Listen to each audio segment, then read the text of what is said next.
Buenos dias. Good to see you still awake.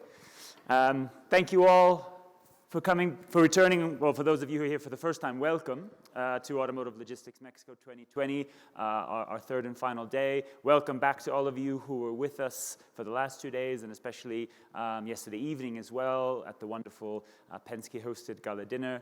That was a really fabulous end to what was, I thought, a fantastic day, full of insights around the changes in the Mexican market and supply chain, implications from USMCA, investments for the future, and also the way we talked at the end yesterday about innovation together with Susanna Lehmann and Christine Krathwohl. I thought that was a really fun end to the day, talking about how we can promote more of a culture of innovation in the automotive industry and as well as here in Mexico. I just wanted to, things I want to do but I can't do, I wanted to thank our sponsors as we kick off here. Can I get a, thanks guys.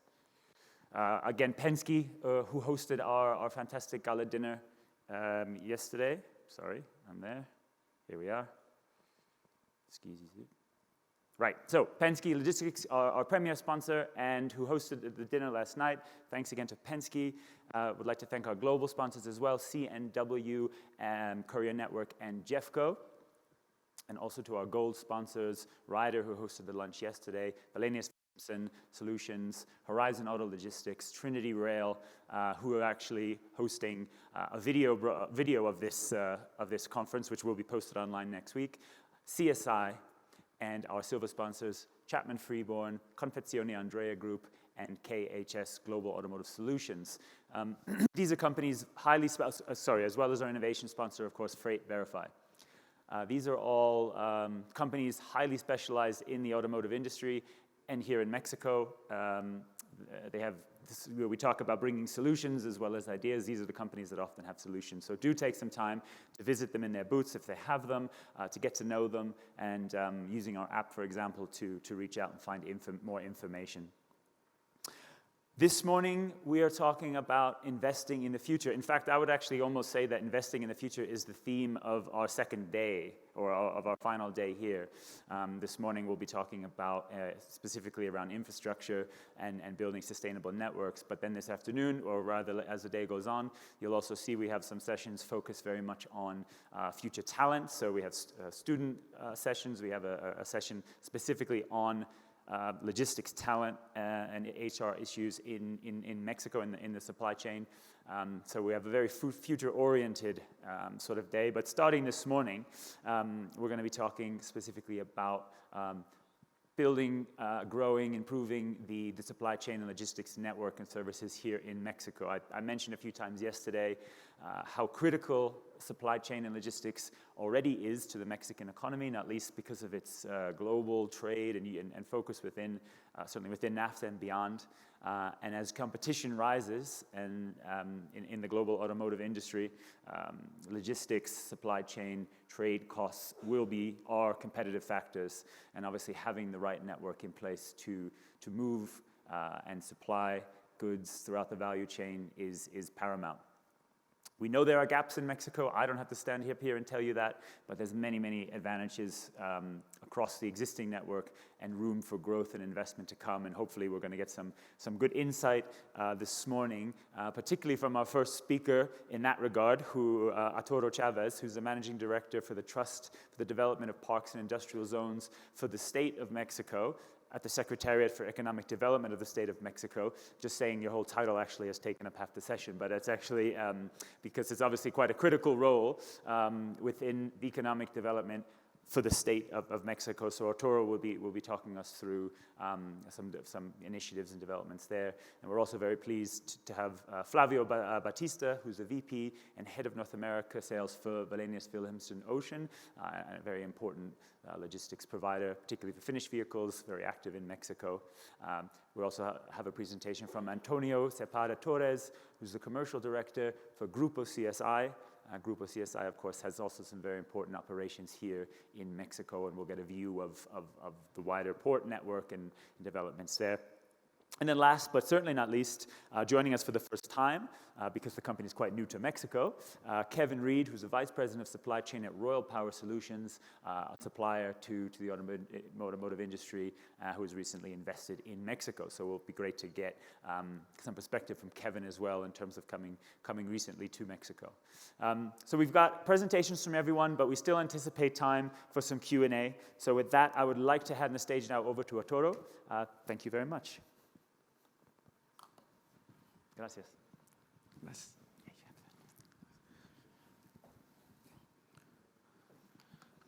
Bien, buenos días a todos.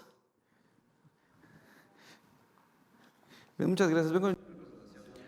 Well, I'm here representing the government of the state of Mexico. I know that the first meeting is usually one of the most complicated. I hope you had a good coffee to start this day. My idea is to tell you a little bit about the government of the state of Mexico. Most of you are not from here, and usually in Mexico, corporations, offices are in the city of Mexico in areas like Polanco and Reforma and Santa Fe. However, all the industrial area, all the plants, all the distribution centers are found in the state of Mexico, which is where we have all the industrial development and all the industrial complexes, many manufacturing plants, and customs. I want to tell you about the state of Mexico, our infrastructure, and the value that we can add to your investments, and particularly for the future in the planning that you're doing of the USMCA and what we have seen in the last days to take us into account and our infrastructure in the actions that are being taken. First of all, I want to share you some data. The state of Mexico is one of the areas with the most population, so you have a strong labor force.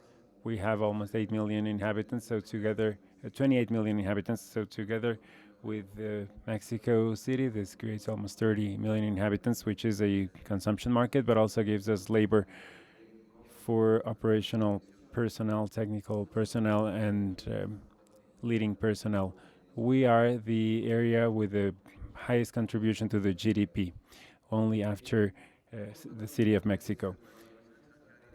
Also, direct foreign investment in the state of Mexico represents the manufacturing industry, 38%, so it goes hand in hand with what you are seeing. And then we have financial services, which represent about 23% to us. And then we have other markets like construction, which is also very important to us, in around 20%, and trade, 12%. Well, some items here were already mentioned. We have an occupational rate of 38.5%. The most important sectors are oil, coal, rubber, textile, and finished products. We have over 690,000 economic units, and we are the first place in generation, transmission, and distribution of power, electric power. We also have water supplies, natural gas, and we contribute 12% in the sugar industry.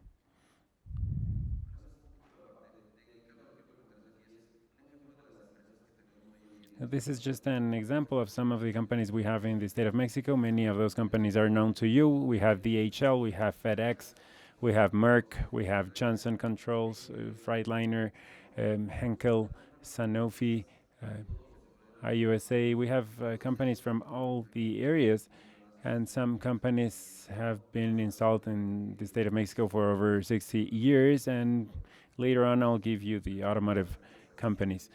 Some of the recent companies that have been set up in the state of Mexico, they are examples that we want to tell you because they are first-level companies. Amazon, it was very well known that they opened their biggest distribution center in Tepoztlán, state of Mexico, with $43 million of investment. Another company we have is Natura, from the cosmetic sectors in Brazil, and it was installed at the northern part of the state, Cuautitlán Izcalli. In another sector, we also had the company Merck from the health sector, also in the northern part of the state. Now moving to other sectors, the retail sector, a company that is very big in Mexico, Liverpool, is installing their biggest one company distribution center in Latin America. This is an impressive project with an investment of over 9 billion pesos, and it will have over 1,700,000 square meters. Later on, I'll tell you the industrial park where it was installed. This is a fund of the state together with a private developer. And we have Niagara Bottling Company, water bottling company, which was also installed in the park, and another Walmart distribution center. Regarding infrastructure, what can we offer you? We have a great highway connectivity. This is one of the strongest points of the state of Mexico, our highways. We have the airport of Toluca, and the next airport, the federal airport that is being built, Santa Lucia, is also in the state of Mexico. So we have a diverse options. We have customs, and we have what we see in many areas in the U.S., the beltways and loops. We have the North Archway, as we call it, which is connected to other states in the country. We are a neighbor to 8 other states, which makes us strong in distribution. Most of the companies that are being installed are in logistics because from the state of Mexico, they can supply both the metropolitan area, but they could also go to the southeast to Puebla, Guerrero, Hidalgo, or any other state, and it's also very well connected in railroads. And here I'm moving directly to the automotive sector. What do we have in the state? Big companies that have been installed many years ago. FCA, Chrysler's plant in Toluca. We have Nissan with the technological center in Toluca. Magneti Marelli with 2 plants, one in Lerma, one in Tepoztlán. Adient, TF Victor, Exalta, Ralloy, and a BMW center. We have a lot of presences, Ford, GM Motors in Toluca, and they have been operating in the state for over 60 years. So we have been very strong in this area. Moving to other topics, some of you heard in Miguel Elizalde's presentation about heavy-duty vehicles. Mexico is the first exporter of trucks, heavy-duty trucks, and we have the Isuzu plant, Daimler Freelander, and Volvo trucks. So FCA, Ford, GM, we have a great gamut of automotive companies and a great supply that makes us very strong in that regard.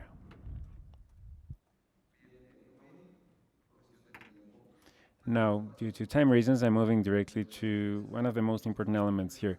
Our Secretary of Economic Development is having a strategy of approaching the business owners who are already installed, and some of you who have plans to install their companies here. We have specific delegations to serve foreign delegates. We have help with procedures so they don't have to move alone in this. We have subsidies.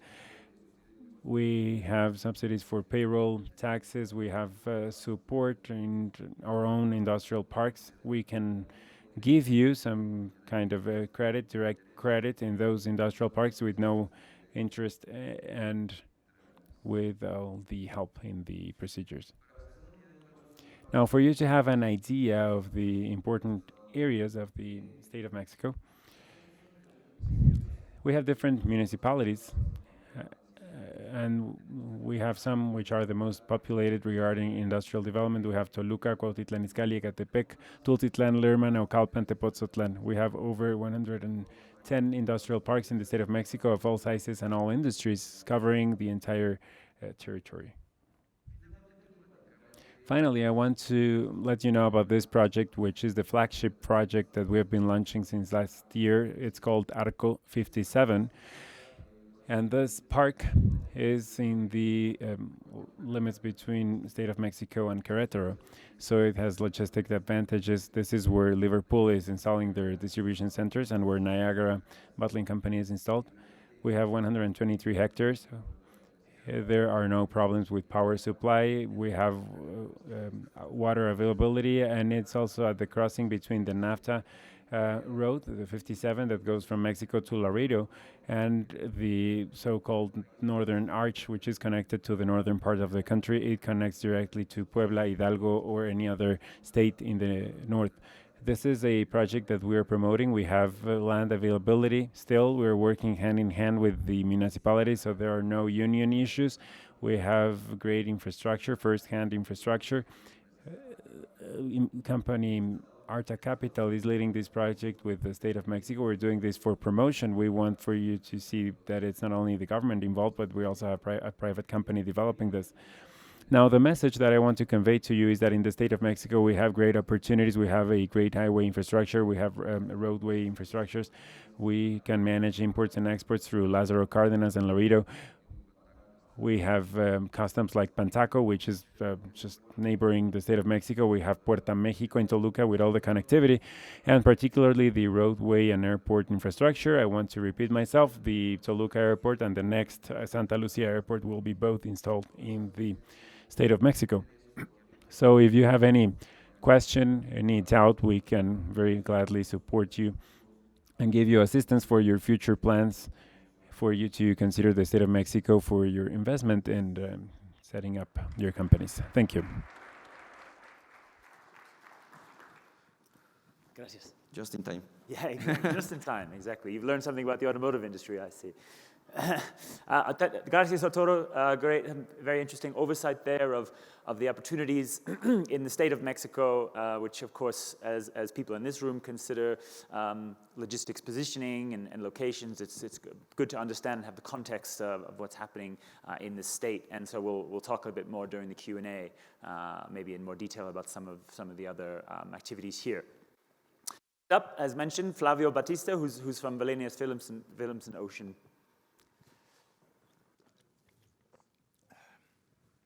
Thanks, Chris.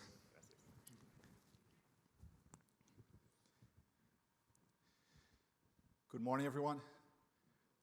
As Chris said, I'm Flavio Batista. I'm the head of commercial for Wallenius Wilhelmsen Ocean in North America. So first and foremost, Chris, I want to thank you and the rest of the Automotive Logistics Group for the invitation to be here today. It's a real pleasure. This is a great conference, and we like to be part of it. So how do we change this? Perfect. So basically, we don't have a lot of time, so I'm going to cover 3 topics. I'll be talking about the world economy. I'll only have like a couple of slides. Some of those slides were covered yesterday, so I don't need to spend a lot of time on that. And I'll talk about strategic sourcing, which has led to port proliferation, which is a challenge for us when it comes to infrastructure. And last but not least, I'll be talking about building a sustainable network for short sea. So short sea, it's a very well-known topic here in Mexico. Just to put into context a little bit, so if you go back years ago, short sea was only used as a backup service for the OEMs, right? So predominantly, the cars from Mexico going to the US, they go by rail. And short sea was only filling the gaps whenever there was a challenge with capacity or any other issues with the railroads. The OEMs will come to us and ask for support to move cars from Mexico to the US. Well, things have changed. Now short sea became part of the network for the OEMs. Short sea will not replace rail, but it's a great alternative. It's here to stay. And we're talking about infrastructure, and we keep seeing more and more shipping lines, including ourselves, investing in short sea. In the case of Wallenius Wilhelmsen, I'll talk more about it, but we started with one sailing per month. We went to 2, and now we're looking at adding the 3rd sailing already on the East Coast, on the Atlantic side.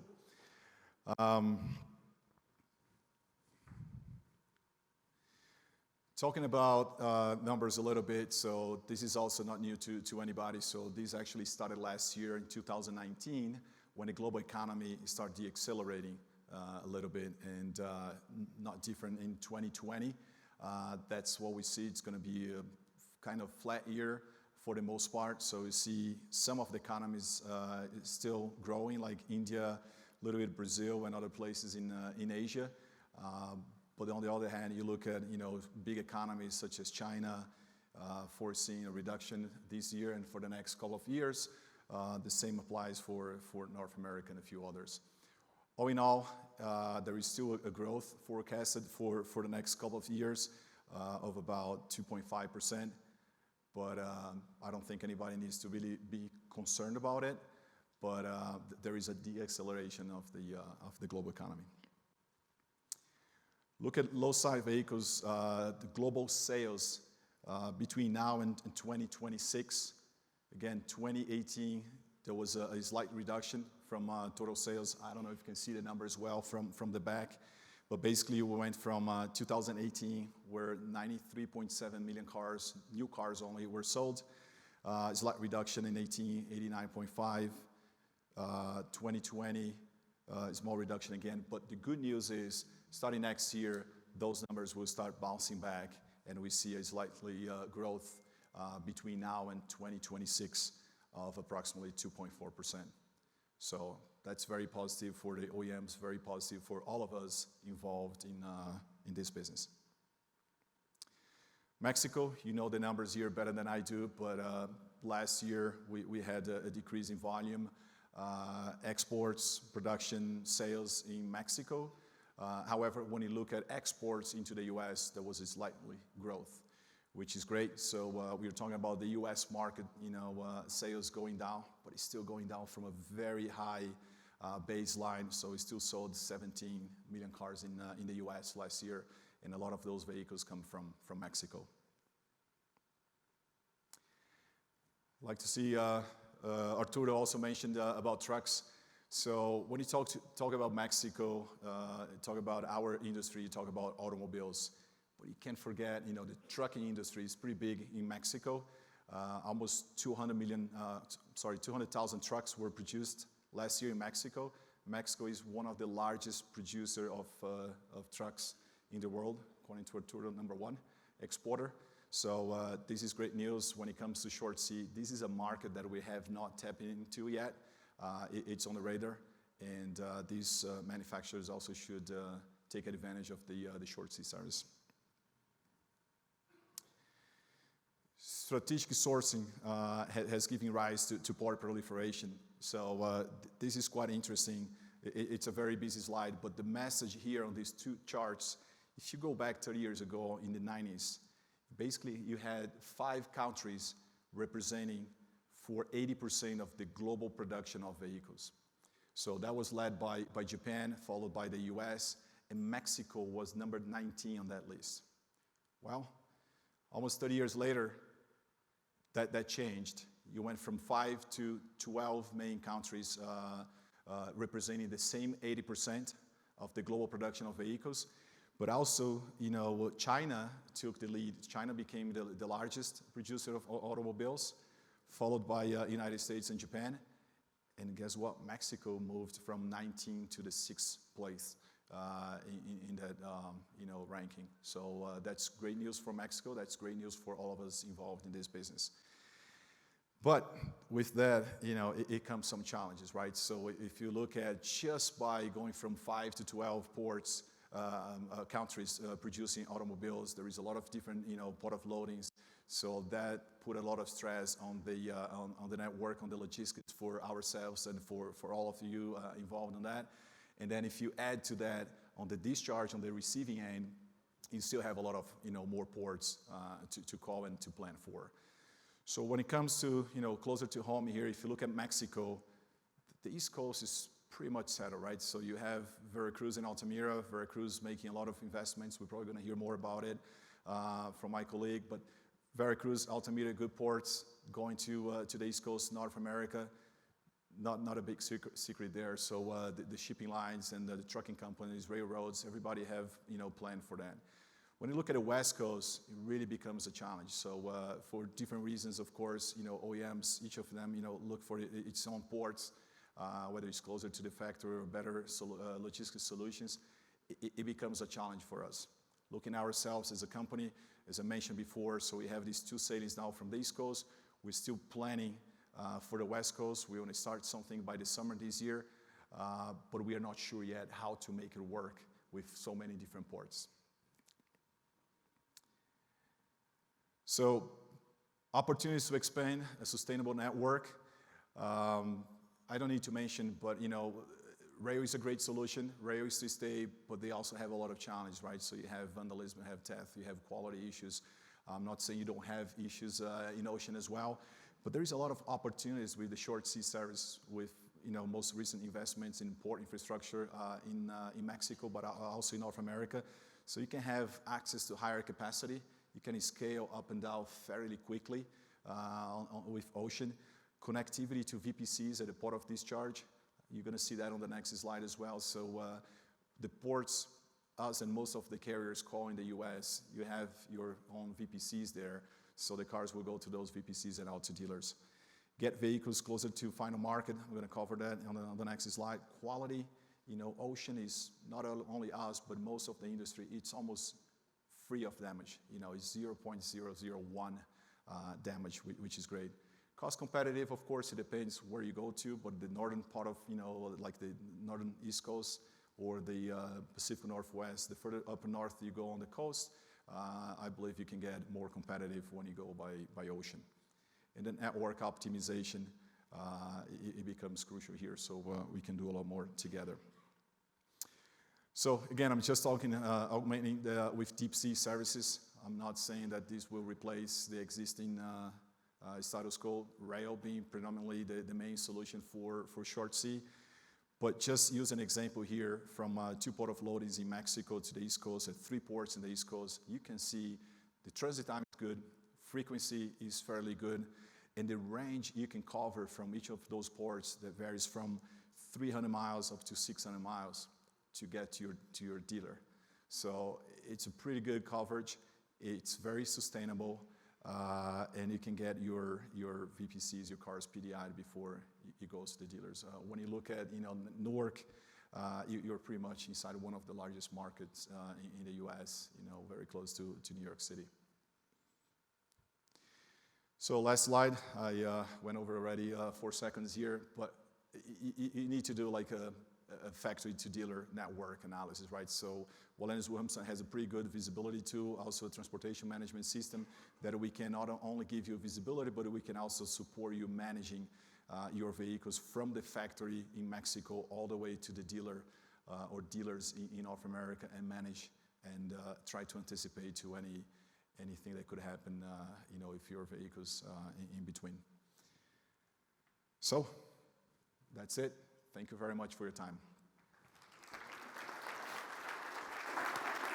Gracias. Thank you, Flavio. A great overview there. I particularly like the sort of London tube map style display of the short sea network there. I'm sure it runs a little bit more complicated routes than the map shows, but obviously it shows the options that are there. And obviously you gave some good insight there into how the Mexican market has developed and obviously the port fragmentation, then some of the complications there. That actually leads, I think, quite well to Antonio Zepadas from Grupo CSI, who's also going to talk to us about some developments in Mexican ports and elsewhere in the network. Thank you very much, Antonio. Gracias. Muy buenos días a todos. Morning, everyone.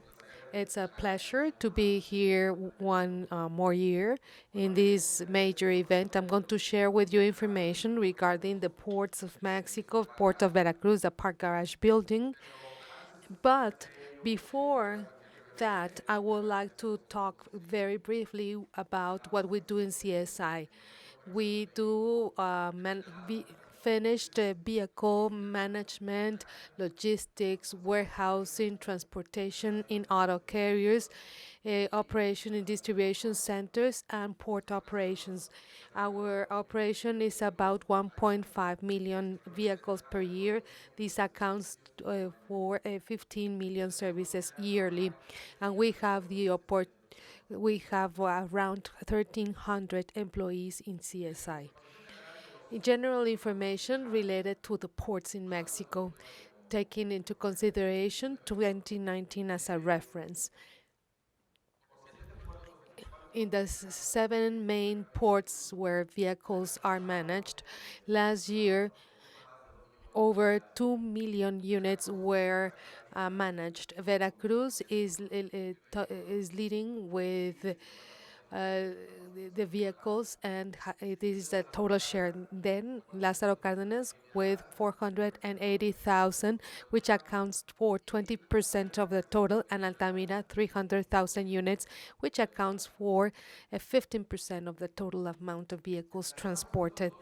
If we divide these 2 million vehicles per type of transit, exports or imports, Vera imports accounted for 350,000 vehicles, which accounts for 40%, and export 1,250,000 vehicles, which accounts for 60% of the total amount of vehicles. Veracruz is leading in both type of transits.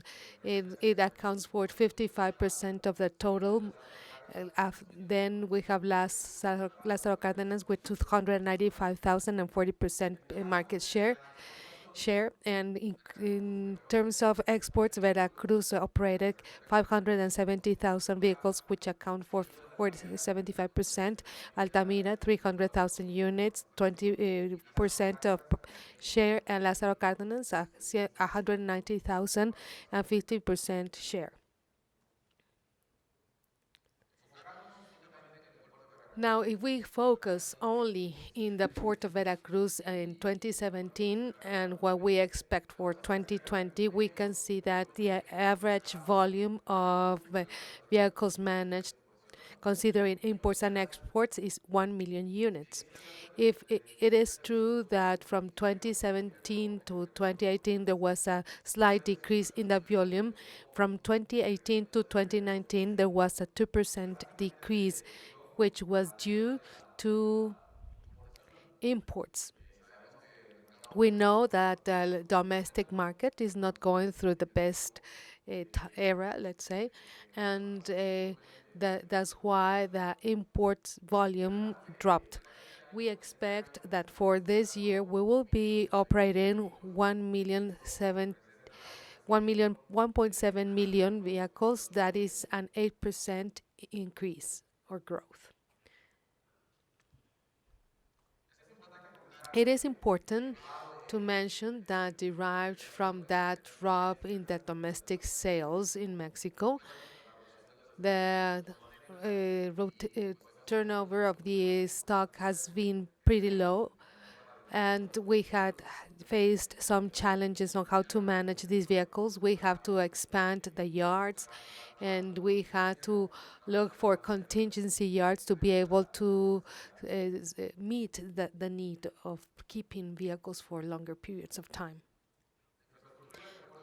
Port of Veracruz infrastructure, it is extremely important to highlight the expansion of the Port of Veracruz, which is the most important investment in terms of ports in Mexico. In the upper picture, you can see the container terminal, which is already located in the North Bay of the Port of Veracruz. The Port of Veracruz is currently divided in the North Bay, which is the expansion, what is in green in the lower picture, and the current port, which is colored in brown. Obviously, since the first expansion stage has been concluded, and it was concluded on time, because we had planned it to be completed by 2019, and we were able to meet that timeline. There's a second stage that will be finished in 2024, but with this expansion and with a container terminal in the North Bay and having new companies that operate minerals, agriculture products, steel, the Bay South can be devoted to vehicles and has more facilities, more areas for the vessels to be, and we're going to have more vessels in the South Bay, so that that addresses the problem of transit in the Port of Veracruz and all the infrastructure that has already been enabled. I would like to highlight the competitive advantages of the port of Veracruz. We have the main port in terms of vehicle with 50% of share, as I mentioned before. And we have eight potential positions for the docks, and this is for auto carriers. No other port offers this facility.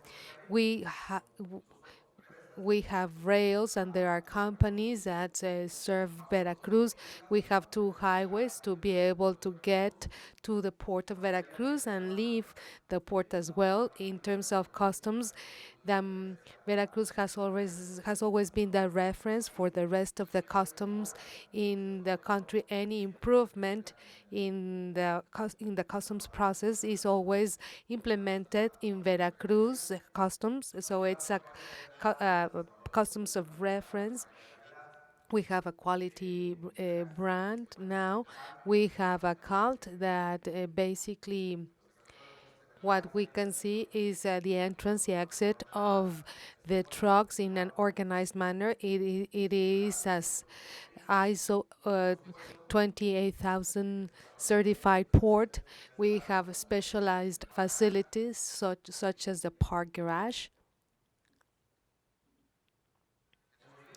In 2018, I had the opportunity to convey in this forum the CSI project for the construction of a specialized building to manage vehicles. In 2019, I shared with you some information about the progress made in building this facility, and I'm very happy to announce today that after 637 days of construction, in January 20th, we started the operations in this building.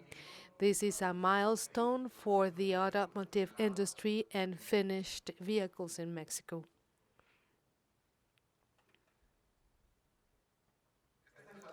This facility adds to the Port of Veracruz 30% static capacity. This is a unique facility in America. And among many things, it took 64,000 cubic meters of concrete, 8,000 tons of steel, and it was built on a 27,000 square meters area in 16.5 hectares. It has 6 levels and a maximum capacity of 10,000 vehicles, regardless of the size of the vehicles. The ground floor is divided in 4 areas. The first area is for vehicle warehousing. The other half of the ground floor has specialized facilities to standardize the vehicle management among some of the services we offer. Ground floor has a 3.5 meter height, the following levels 2.30 height, and the level has is a very large one. As I said, in the ground floor, we have facilities to provide different services. We have a body shop, a repair area for the vehicles. We also have other services, such as the buffers, and the advantages that the park garage offers are many. I would like to highlight 2 of them. The first is certainty. Why? Because we have suffered in the recent years lack of space to manipulate the vehicles, and this is a problem that happens all around the world. It's not exclusive to Mexico. When a port cannot create more horizontal space, we have to go vertical. And with this, we have been able to offer certainty on vehicle management because we can provide certainty that there is an area for the vehicles and they can be loaded or unloaded in the vessels. And since this is a completely closed facility, this provides protection, weather protection, to the vehicles as well as protection from other contaminants. I would like to show you a video, and in this video not only do we show the development and construction of the building, but also how this building adds up to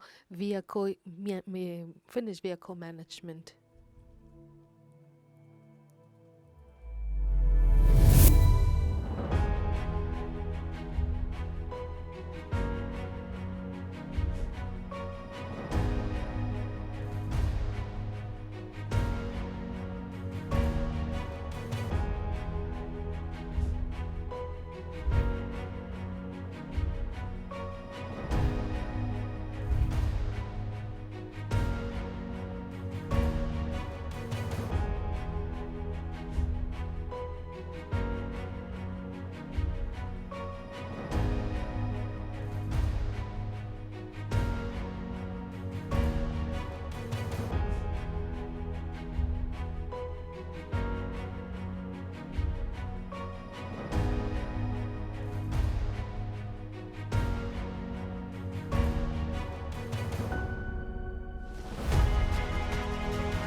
Innovating the logistics chain, CSI Group.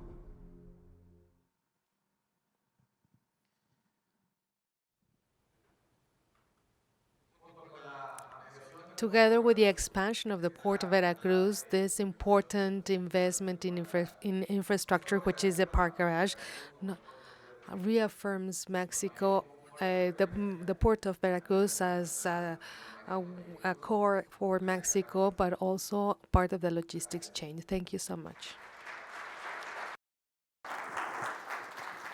Gracias, Antonio.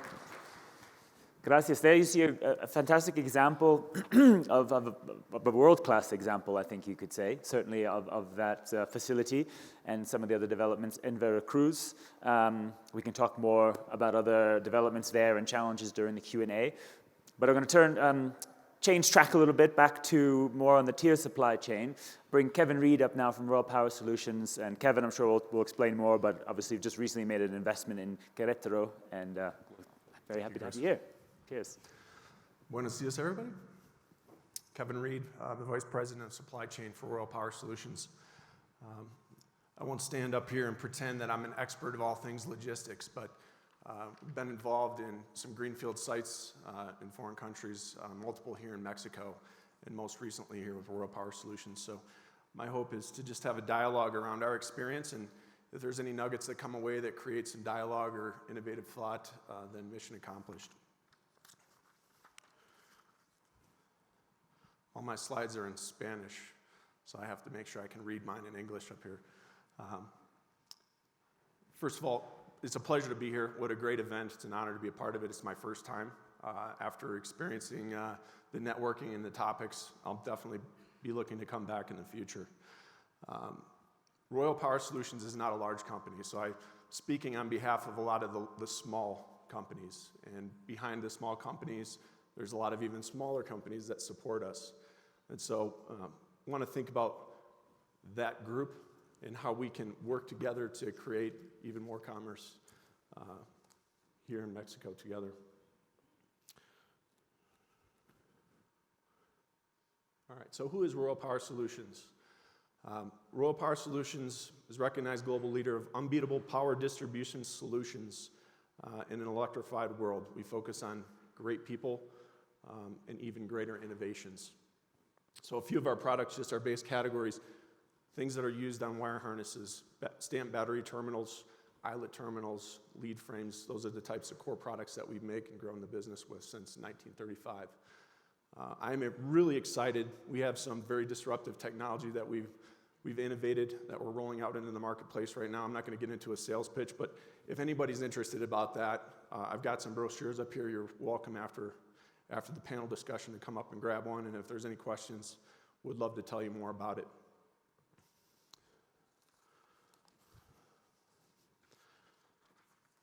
So Royal is a very customer-focused, customer-centric organization. I'm sure many of us are. It's how we survive and grow. So we listen to what they tell us. And for many years, they were telling us they wanted us to be local in their backyard, supporting just-in-time agility in the marketplace, like we're all being pressured for working capital performance, eliminating or reducing inventory that's unnecessary, increasing our turns.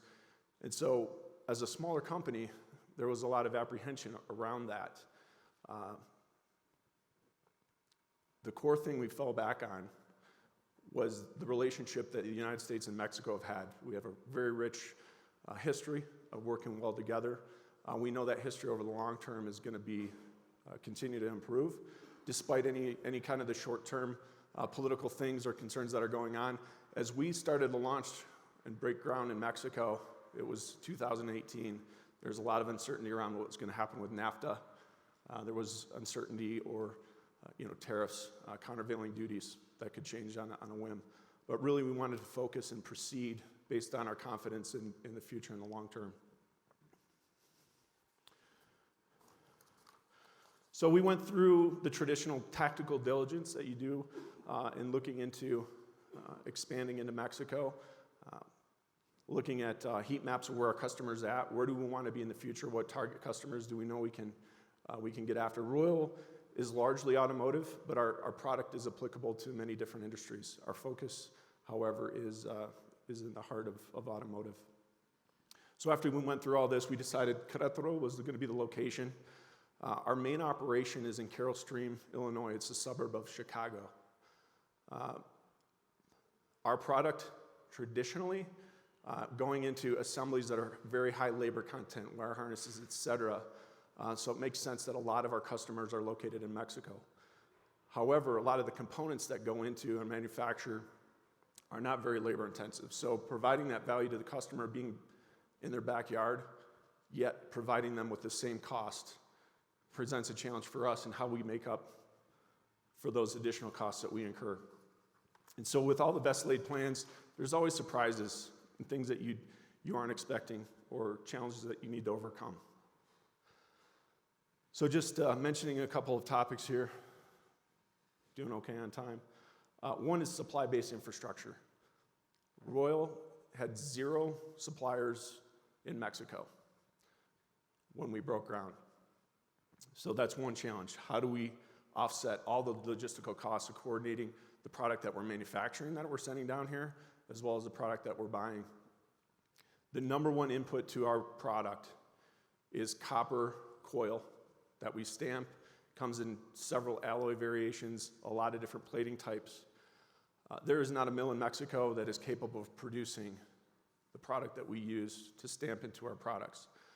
That's a long-term investment, the economy of scale. Companies like us haven't created that pivot to allow that investment today. So that's something we have to work on and overcome. Further, the secondary outside processing. If we're stamping here, those plating solutions either don't exist in the type of product that we need, or the processes that are used to generate and complete the finished product for us. So in the first year, we were really focused on the tactical actions, working and preparing with our suppliers, working on the logistics supply chain, which that network innovation is something that we're now focused on even more. You market test the different avenues, the different providers, your freight forwarders, your brokers. Does it make sense to use rail? How do you consolidate? Those were the tactical efforts initially. Now we're getting more into the strategic dialogue. How do we partner with peers? How do we partner with customers that already have established networks?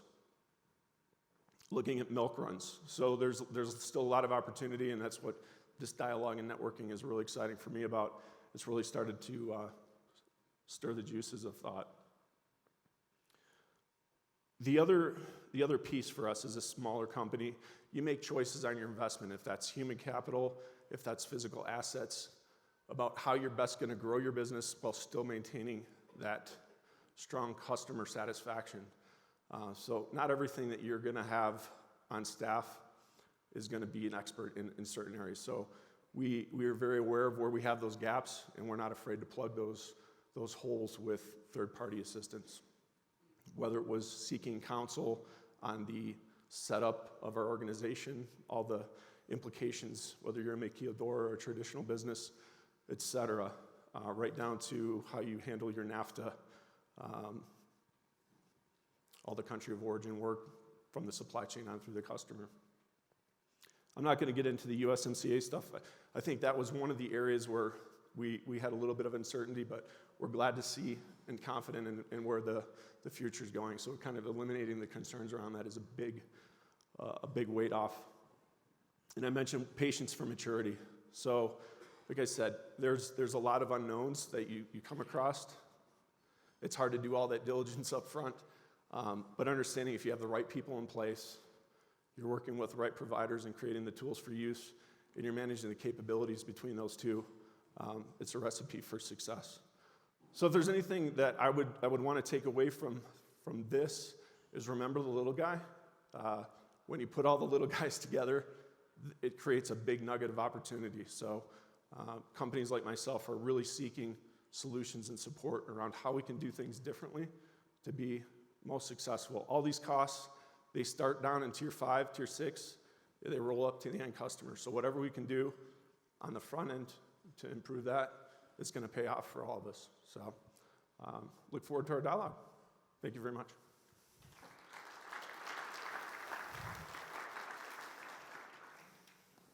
Thank you so much, Kevin. Thanks, Chris.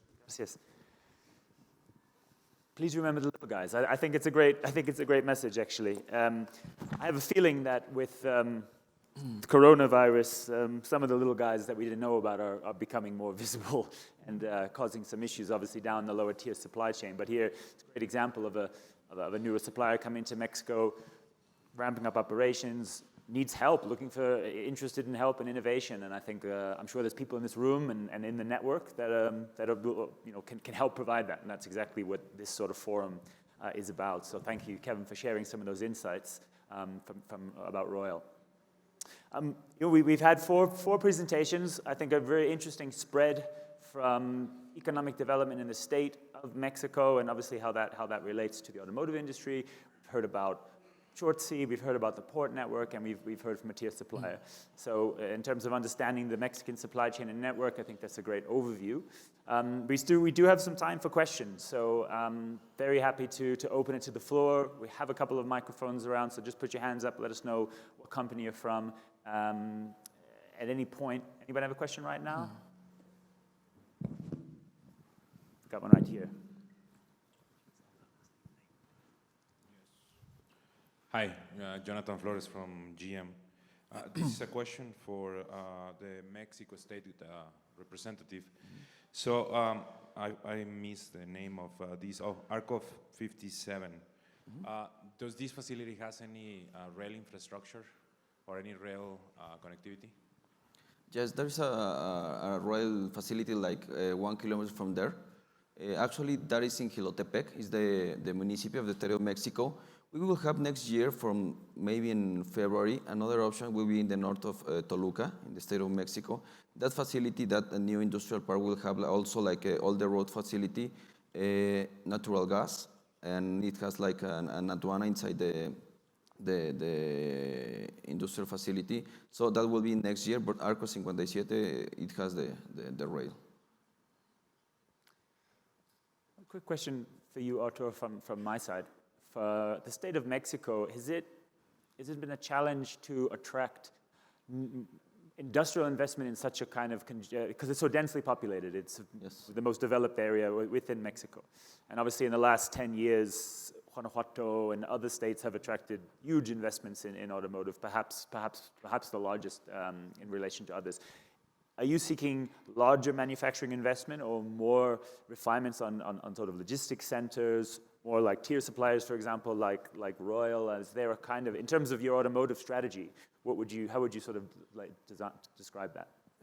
Es muy buena pregunta ahí. Ciertamente en los últimos años muchas de las nuevas inversiones en cuanto a temas automotrices se han ido al Bajío. Esta es una respuesta muy fácil para nosotros. El Estado de México tiene una gran población, como comentan, y no tenemos tanta disponibilidad. We do not have land availability as large assembly plants need. Ford, Daimler are already in Toluca and they have covered the areas. We're more focused on T2, T3 suppliers that already have an infrastructure, because finding a 500 and 600 hectare piece of land in Toluca is pretty difficult because it's more a commercial region or residential region, but for T2 suppliers or T3 suppliers would be perfect. If you compare this with other states, we have railroad, airport, highways. We have highways to Laredo and to other areas. We have been focusing much more on T2 and T3 suppliers because of the lack of land. That's perhaps would make sense from that point of view. Any questions from the audience? I have a question right there in the back. Have a microphone coming your way.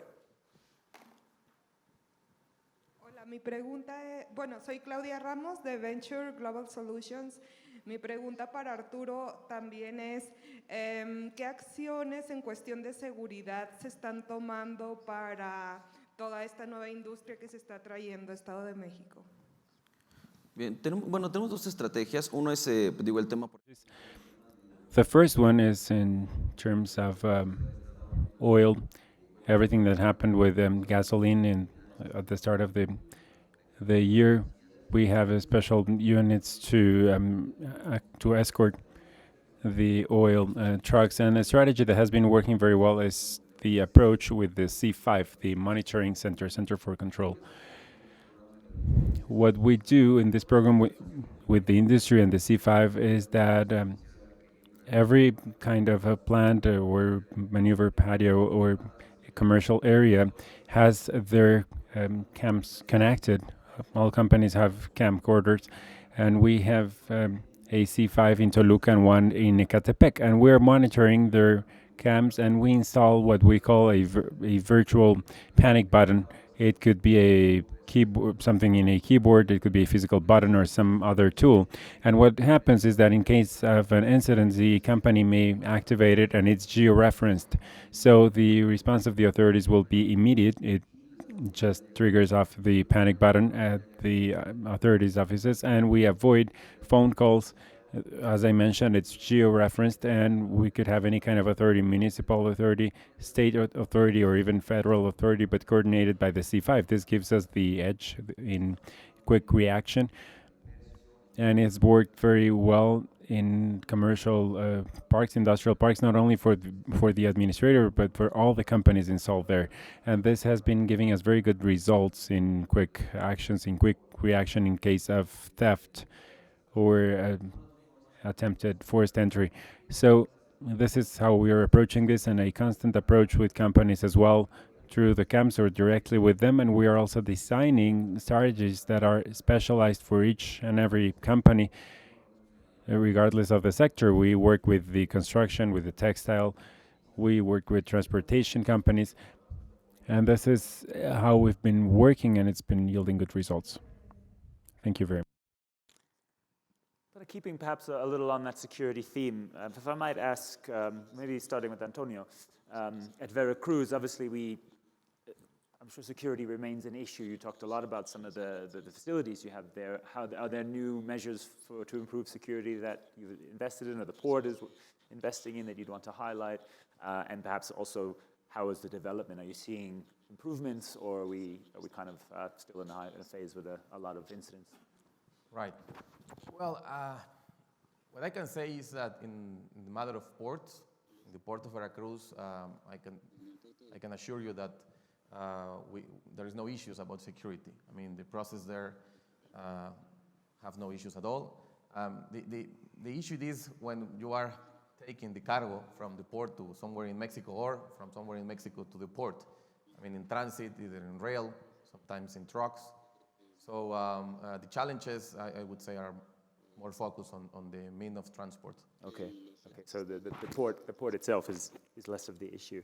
Yeah, no, there's no issue with the port. No. And Flavio, obviously you mentioned a very low damage rate at sea, but do you deal with issues around, as Antonio alluded to, because of the inland transit issues? Of course, other sides of Wallenius Wilhelmsen Solutions would be very active in the inland part as well, so I'm sure there are other security measures the companies have taken. Absolutely. Just back to to the ocean and to the port. So I agree. Most of the issues, they don't take place. Of course, never on the ship, but less so at the ports. In Mexico, we don't do inland transportation per se, so we manage some of that. But to be honest, I'm not aware of all the measures that we take, right. To avoid those. Kevin, it was discussed yesterday, also issues around cargo security and at the border, etc. As a relatively newcomer to Mexico, is it something that you're experiencing, or you probably in the due diligence looked at, and is them, you're working with providers to kind of get a grip on that? If you want to talk about Yeah, no, absolutely. We're fortunate. We've gone through a little bit of a churn at the start, trying to find the right partners to service us there, but we really don't run into delays or problems. We have that's one area where we're very pleased with our supply base or our providers, third party. I will say that in the 10 years, so the prior company that I launched maybe 10 years ago, there's been a lot of improvement in that area in that time. Well, I would say I'm still disappointed in the local infrastructure and support there. I can say at the border cross, that's been much improved. That's encouraging to hear. Do you have any other comments, questions from the audience? Kevin, just also in terms of related to border, but maybe on the customs side, because it was something that it is referred to in the context of NAFTA and other customs processes. It's not always so easy for the little guys, as you put it, is my understanding. Perhaps some of the green lanes and the kind of processes to expedite that have been more focused on the bigger players, my understanding anyway. What was your perspective from your, and again, is this kind of dependent on your partners? Yeah, it's dependent on our partners, but we've really focused on the people local in Querétaro, our team in Querétaro. We have experienced employees in that area. We have a little bit of redundancy there. Absolutely need that. Otherwise, we've been working with third parties for certain. There's so many differences. That's one opportunity. We talk about just infrastructure in general, but the differences in the terms and conditions of how carriers operate. There's a lot of fine print in Mexico that you don't see in the United States, and that's for different reasons. But I think there's a lot of opportunity around that and trying to standardize more of whether it's insurance coverage that you need to work through, standardizing some of those for full transit door to door. Absolutely. Flavio, when you talked about port fragmentation, and that obviously causes some challenges when you're doing a sea network. On the other hand, it seems that there have been some capacity issues and efforts and interest from OEMs to diversify where they could. So how do you sort of to square that circle, so to speak, in terms of maybe a need for some port diversification, but kind of inefficiencies it might bring in a transit network? It's a pretty good question, right? So what we try to do as a shipping company, not necessarily in the case of short sea, for instance, we don't have dedicated vessels, right? Because if you have dedicated vessels, like on a short loop, as we call, so then we have to call so many ports, and it's not sustainable. So the economics will not work. So one solution we found for port fragmentation, we try to connect different ports on different networks we have. In other words, if you have ships coming from Europe, they would discharge in some ports and then call maybe one or two out of those 4 ports. Right. Then we'll combine the other 2 ports on the ship coming from South America, from Asia. So we're trying to find different alternatives to call as many ports as we can to support our customers. but we just can't call every single port. Right. So like I mentioned before, in the west coast of Mexico, so decision has already been made. We're going to be there. We haven't figured out yet which ports we're going to call, and depending on the port, so depends on the customer you're going to support. But it is a challenge, and I assume it's a challenge for the rest of the industry as well. Yeah. But just one last point on that, I think port infrastructure is very important, because when you look at ports, a lot of times most of the investments, I don't want to make this as a general rule, but they make an investment on the container side, because they can stack containers. They probably get more for their investment, right? So that's something we've been working with the ports, port authorities, being very close to them and explaining when they make a commitment to a port, it has to be a long-term commitment, because for us and for our customers, they can't be jumping from one port to another every 5 years, because they start squeezing the space for rural cargo, which forces then ports to go vertical. Otherwise, customers will have to go somewhere else. And Antonio, in terms of your collaboration or how you work with API, with the port authorities, is this a healthy relationship? Has it moved in the right direction in terms of of the conditions there, other aspects of customs? I mean, has that been an evolution? Yeah, we have done a great job together. I mean, the communication with the local authorities, is great.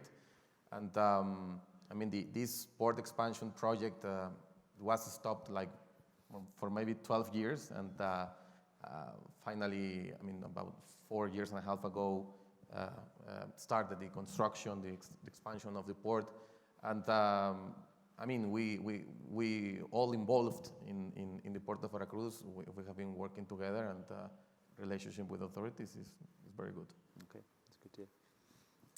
Time for maybe another question from the audience, if there is one. You're all still waking up, I suppose. It was a good party.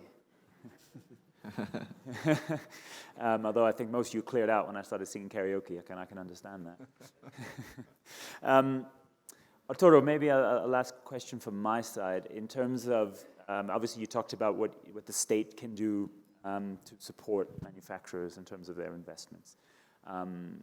How closely or what initiatives, or would you point to initiatives with the federal government as well in terms of improving infrastructure and connectivity between the state of Mexico and other states, and obviously then also to the port connections and Laredo, as you mentioned? Are there initiatives with the federal government and with the railways, for example, to improve those things?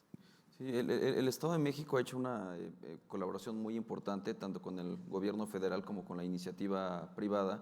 Hay una government and the private initiative. We have a very important work that it's in process that will be finished in the next few years, which is the passenger train from Mexico City to Toluca. The train station will be 15 minutes from here, 20 minutes with traffic that will take you to Toluca and beyond. So this will actually bolster the industrial topic, because the industrial area of Toluca is an area where a lot of people goes to work there or come to Mexico City from there. So this is going to be the only train this big between two of the most important cities in the country. And this is one way of collaborating very closely with investment from the state of Mexico and federal investment. This is going to be a flagship project. Even though it's a passenger train, everything is related to the industry. Why? Because the industrial areas are in the north part of Toluca, in the area of Lerma, and a lot of people comes to Mexico City from there to work in offices here. So as I mentioned at the beginning, Mexico City has more corporations, more offices, but all the distribution centers and plants are in the state of Mexico. So this is the main work that we are undertaking nowadays. And on the other side, the industrial parks have been growing. There is a lot of demand for parks in this area of Mexico. We are moving parallelly to the offer. Almost all companies who arrive to the state of Mexico have a safe occupancy of area, and we're developing this in alliances with developers, with private developers. They have the know-how. It's their core business to develop industrial parks, so we partner with them for the parks to be created more in a more agile way and to have the quality standards that all companies require. It might be interesting, Kevin, just almost in a sense of feedback. Obviously, we made the choice to go to Querétaro. was there, I'm almost imagining it's something Arturo can take back to, to the governors and understand why a tier 2, 3 supplier like you might have chosen that location as opposed to the state of Mexico, for example. Were there other things that the state did there, whether in terms of infrastructure or otherwise, that helped encourage that decision? I can't point to one specific. I mean, there's all the variables that you look at. I will say that in retrospect, like I said, there are things you find out after the fact.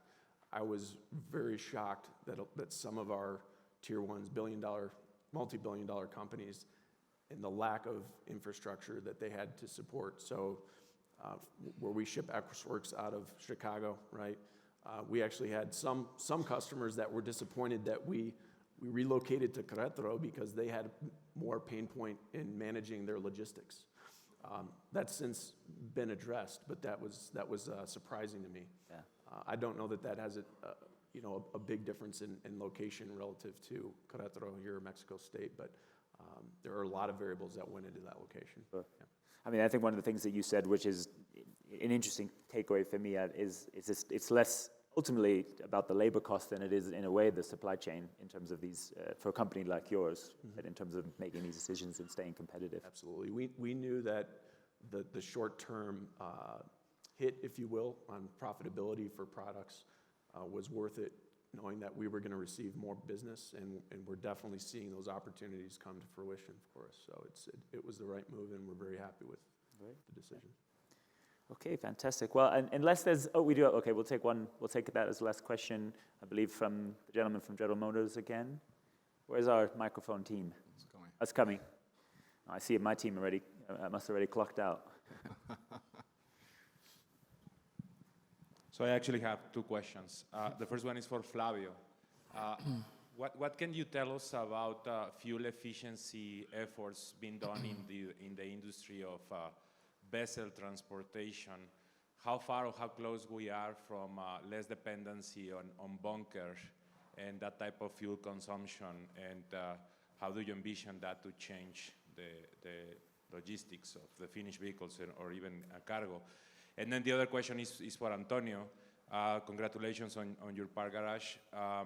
Yes. What can you tell us about the rail connection that is being built between KCSM and the port authorities in Veracruz? That was a project that was supposed to be close to be done by now.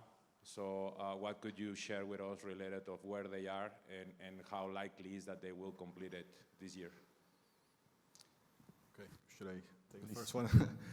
Okay, Jonathan, pretty good question, right? So Wallenius Wilhelmsen is really committed to environment initiatives, right? So when it comes to low sulfur, we've been using low sulfur for many, many years, even before IMO 2020 went into place in January.